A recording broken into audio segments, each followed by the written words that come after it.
नमस्कार. माझ्या स्वयंपाकघरात तुमचं खूप खूप स्वागत.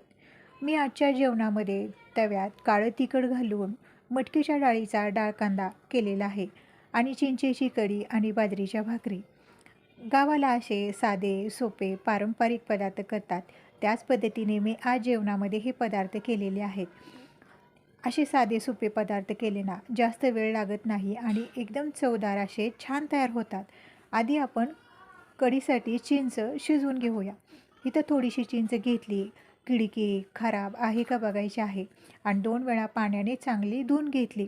आता चिंच आपण कढईमध्ये घालून घेऊया. आता चिंच शिजण्यासाठी 1 तांब्या पाणी घालूया आणि थोडंसं मीठ घालूया आणि अशीच कढई गॅसवर ठेवून घेऊ. 5 ते 7 मिनटं आपण चिंच शिजवून घेऊ. 1 वाटी मटकीची डाळ घेतली, चांगली निवडून घेतली आणि ही डाळ आपण 2 पाण्याने चांगली धुवून घेऊया. याला पावडर लावलेली असते म्हणून 2 ते 3 पाण्याने चांगली आपल्याला अशी चोळून धुवून घ्यायची आहे. आता यामधलं आपण पाणी काढून घेऊया आणि डाळ भिजण्यासाठी यामध्ये थोडं पाणी घातलं आणि थोडा वेळ ही डाळ आपण भिजत घातली. 1 कांदा असा बारीक चिरून घेतला, बारीक केलेला लसूण थोडासा, चवीप्रमाणे मीठ आणि 1 चमचा काळं तिखट. आता तव्यामध्ये आपण डाळ कांदा करणार आहोत. 1 चमचा तव्यामध्ये तेल घातलं, तेल तापलं की मोहरी घातली, जिरे घातलं, जिरे मोहरी तडतडली की कांदा घातला. कांदा लाल होईपर्यंत आपण चांगला भाजून घेऊया. कांदा असा भाजून झाला की थोडा बाजूला करायचा आणि बारीक केलेला लसूण यामध्ये घालून घेतला. लसूण घातल्यावर परत आपल्याला हा लसूण पण तेलामध्ये चांगला भाजून घ्यायचा आहे. आता कढीपत्ता घातला. आधी जर कढीपत्ता घातला तर सगळं आपलं तव्यामधलं तेल बाहेर उडतं, म्हणून मी नंतर कढीपत्ता घातलेला आहे.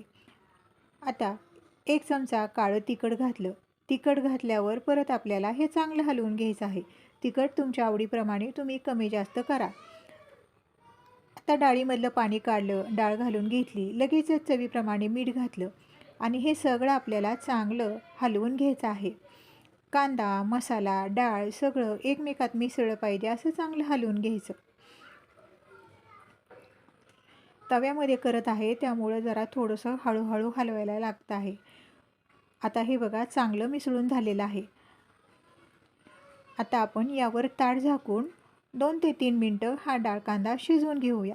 यामध्ये अजिबात पाणी घालायचं नाही. आपण 5 मिनटं डाळ भिजत घातली होती त्यामुळे डाळ लगेचच शिजते. आता थोड्या वेळाने ताट काढून परत डाळ कांदा आपण चांगला खालीवर असा हलवून घेऊया. असा डाळ कांदा खालीवर हलवून घेतला की सगळी डाळ आपली सगळ्या बाजूने चांगली शिजते.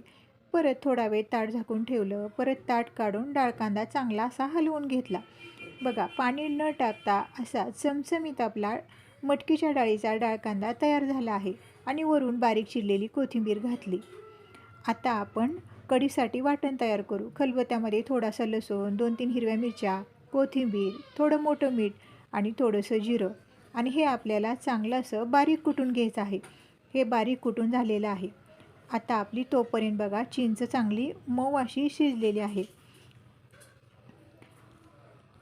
चिंच शिजलेली कशी बघायची तर हे बघा वरचं असं याचं साल निघत आहे. आता आपण चिंच गार करून घेऊया. गार झाल्यानंतर हे बघा आपण बटाटी सोलतो तशी आपल्याला ही चिंच सोलून घ्यायची आहे.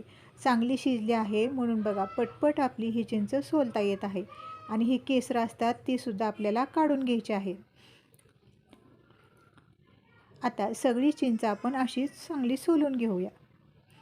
आता हे डाळीचं पाणी आपण नंतर वापरणार आहोत. आता हे चिंचुके आहेत त्याचा असा गर आपल्याला चुरून काढून घ्यायचा आहे. थोडंसं पाणी घालायचं आणि असं चुरून याचा जो गाभ आहे तो आपल्याला चांगला काढून घ्यायचा आहे. आता हे चिंचुके आपण बाजूला काढून घेऊया. आता ही दोन्ही पाणी आपली तयार झाली आहेत. आता एका पाण्यामध्ये मी 1 चमचा ज्वारीचं पीठ घातलं. ज्वारीचं पीठ घातल्यामुळे आपली कढी घट्ट छान तयार होते. गावाला ज्वारीचं पीठच घालतात. तुम्हाला वाटलं तर तुम्ही बेसन पीठसुद्धा घालू शकता. आता आपण कढीला फोडणी करूया.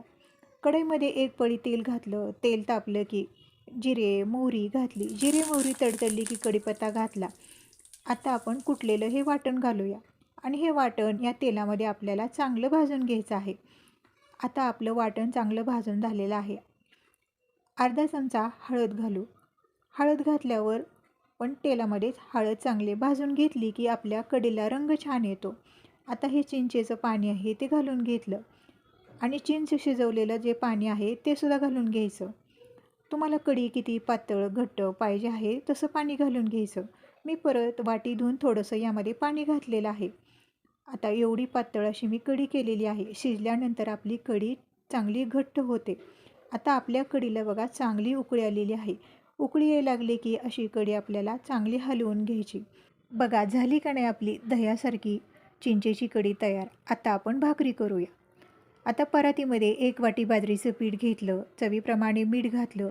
पिठामध्ये मीठ आधी आपण चांगलं मिसळून घेऊया. थोडं थोडं पाणी घालून पीठ मळून घेऊया. जास्त पातळ मळायचं नाही, थोडं घट्टच मळायचं आहे. आता असा गोळा मळून झाला. आता आपण एका भाकरीचा गोळा बाजूला काढून घेऊया आणि परत हाताला थोडंसं पाणी लावायचं आणि 1 मिनिटभर चांगलं आपल्याला हे पीठ मळून घ्यायचं आहे. असं पीठ मळलं ना आपली भाकरी चिरत नाही, व्यवस्थित थापता येते आणि टम्म पण फुगते. आता गोळा करून घेतला, परातीमध्ये पीठ पसरवून घेतलं आणि हाताला थोडं पीठ लावून असं भाकरी आपल्याला थापून घ्यायची आहे. जेवढी तुम्हाला पातळ करायची आहे, जाड करायची आहे तशी थापून घ्यायची.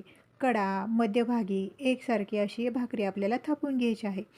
आता भाकरी अशीच उचलायची आणि तव्यावर घालून घ्यायची आणि लगेचच सगळ्या बाजूनी भाकरीला पाणी लावून घ्यायचं आहे.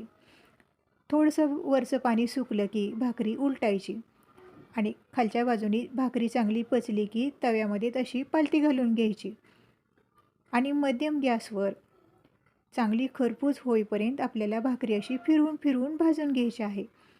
कडा अशा उलताण्याने दाबून दाबून भाजायच्या म्हणजे खरपूस अशी आपली भाकरी भाजली जाते. मध्यम गॅसवर अशी भाकरी भाजून घेतली की खरपूस छान तयार होते. आता भाकरी बघा आपली चांगली भाजून झालेली आहे. आता आपण ताट तयार करू. मस्त चमचमीत तव्यातला मटकीच्या डाळीचा डाळ कांदा आणि ही चिंचेची कढी, थोडासा भात आणि बाजरीच्या भाकरी. मी आजच्या जेवणामध्ये पारंपरिक पदार्थ केलेले आहेत. तुम्हाला हे केलेले पदार्थ कसे वाटले? तुम्हाला हे साध्या सोप्या पद्धतीने केलेले पदार्थ थोडे तरी आवडले असतील तर व्हिडिओला लाईक करा, चॅनलला सबस्क्राईब करा. व्हिडिओ पाहिल्याबद्दल तुमचे मनापासून आभार.